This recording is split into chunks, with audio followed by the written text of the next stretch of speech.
warahmatullahi wabarakatuh. Halo pemirsa yang berbahagia. Di sini kami akan mempresentasikan materi filsafat pendidikan dengan judul Aliran Realisme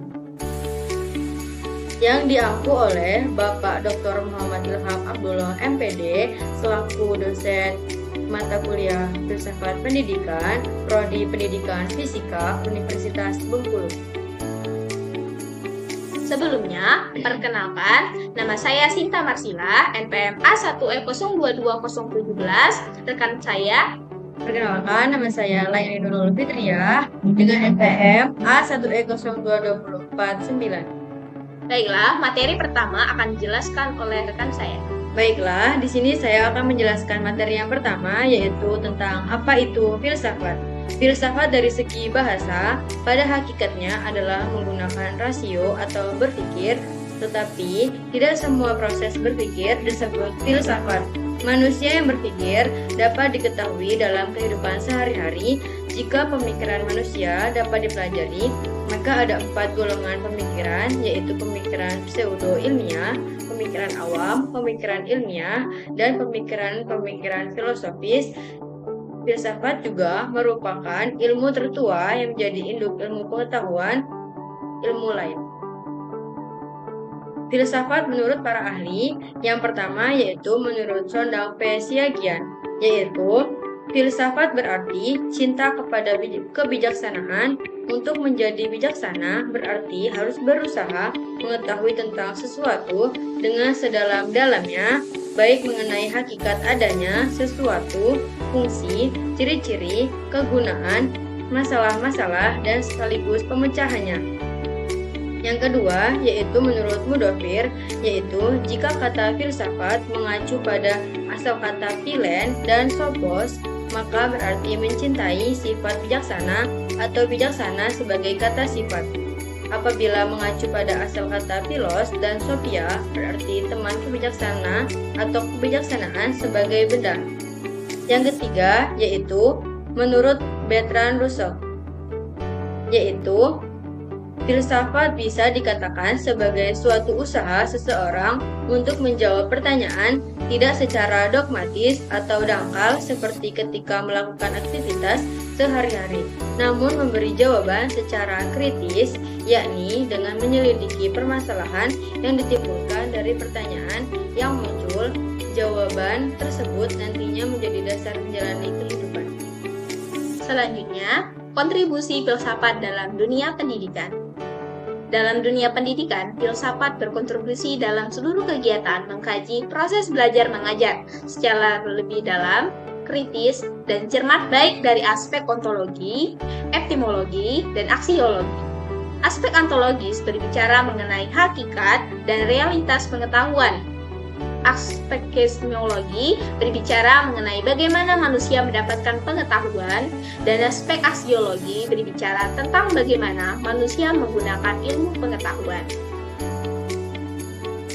Nah, filsafat pendidikan merupakan aplikasi dari filsafat umum. Filsafat ini mendalami dan menyelidiki hakikat pendidikan serta kaitannya dengan latar belakang, tujuan, cara, dan hasil yang bersangkut paut dengan struktur kegunaannya.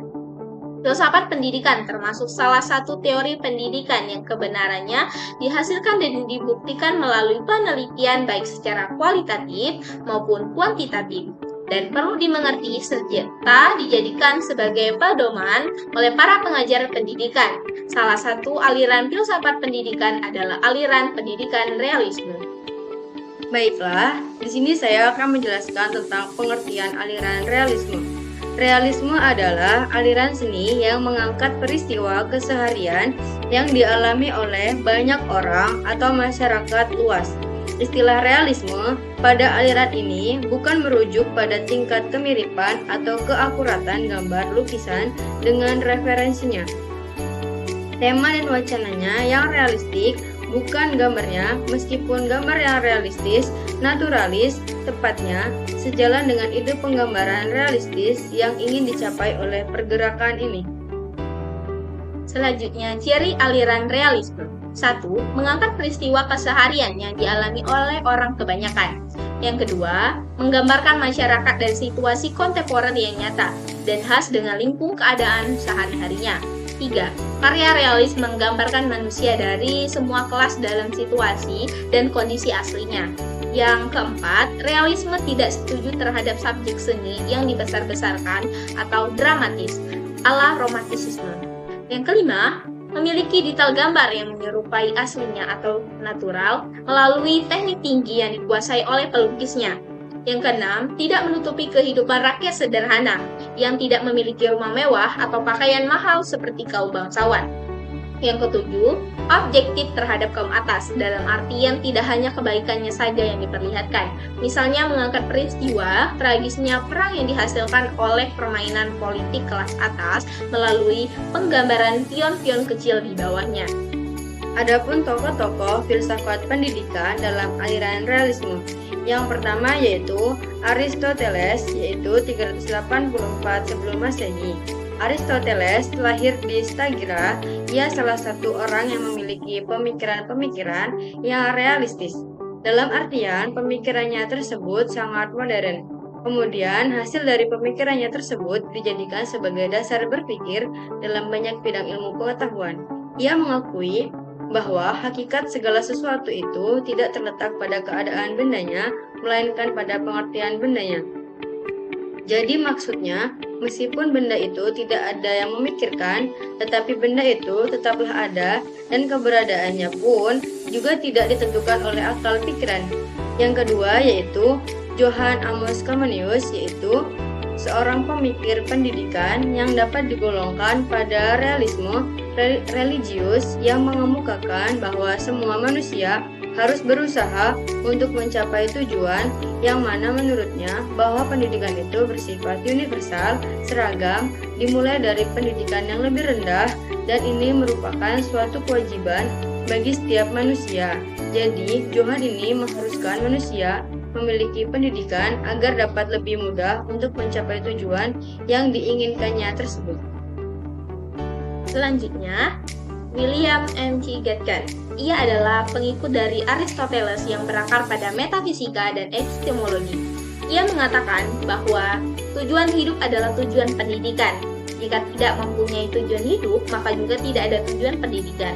Yang mana tujuan pendidikan itu sendiri menurutnya adalah mempersiapkan diri untuk hidup di dunia yang sekarang dan mencapai tujuan akhir yang abadi.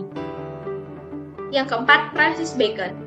1210 sampai dengan 1292 Masehi, ia berpandang bahwa pengetahuan yang sebenarnya adalah pengetahuan yang diperoleh melalui panca indera dan dunia fakta yang telah terakumulasi antara pikiran dan kenyataan. Yang kelima yaitu David Hume, yaitu abad ke-17.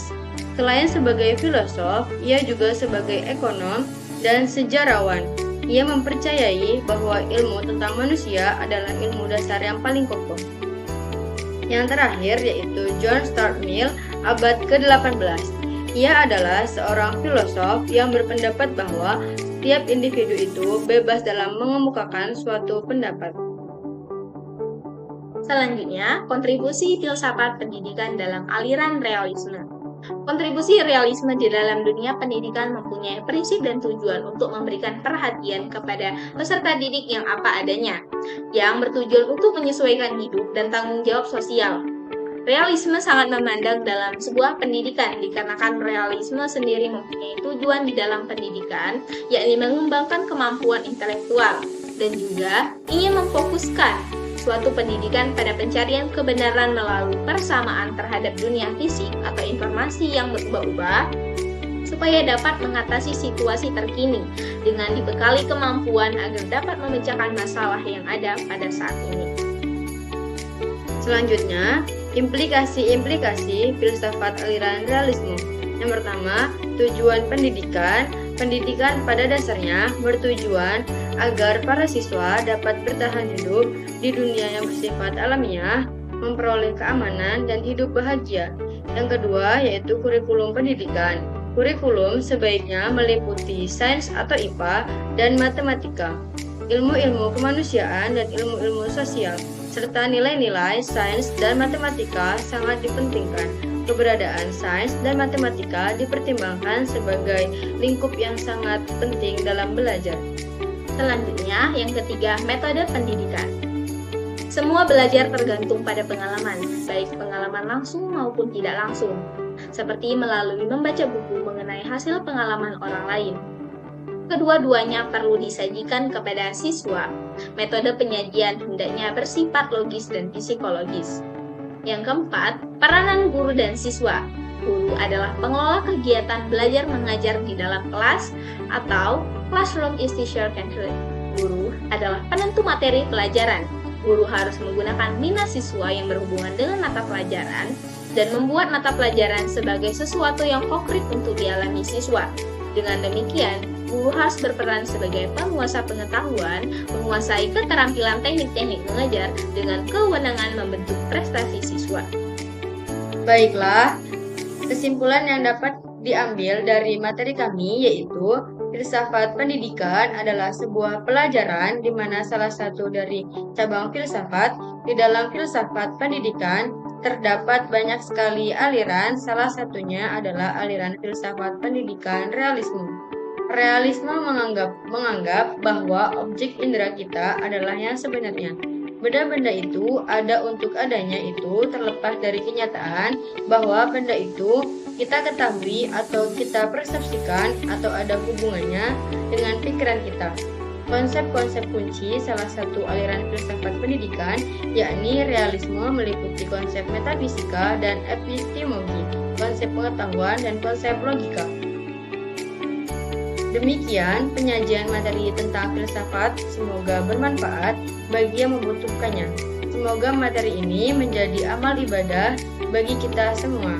Kami, mahasiswa Prodi Pendidikan Fisika, mengucapkan banyak terima kasih kepada Bapak Dr. Muhammad Ilham Abdullah yang selama dalam pembelajaran kami bukan hanya belajar filsafat, tetapi kami juga diajarkan mengenal Tuhan di dalam diri manusia agar hubungan ibadah dengan Tuhan lebih efektif dan semoga doa-doa dapat terkabul dan tidak lagi berbuat zalim. Itulah presentasi dari kami. Kami ucapkan sekian terima kasih. Wassalamualaikum warahmatullahi wabarakatuh.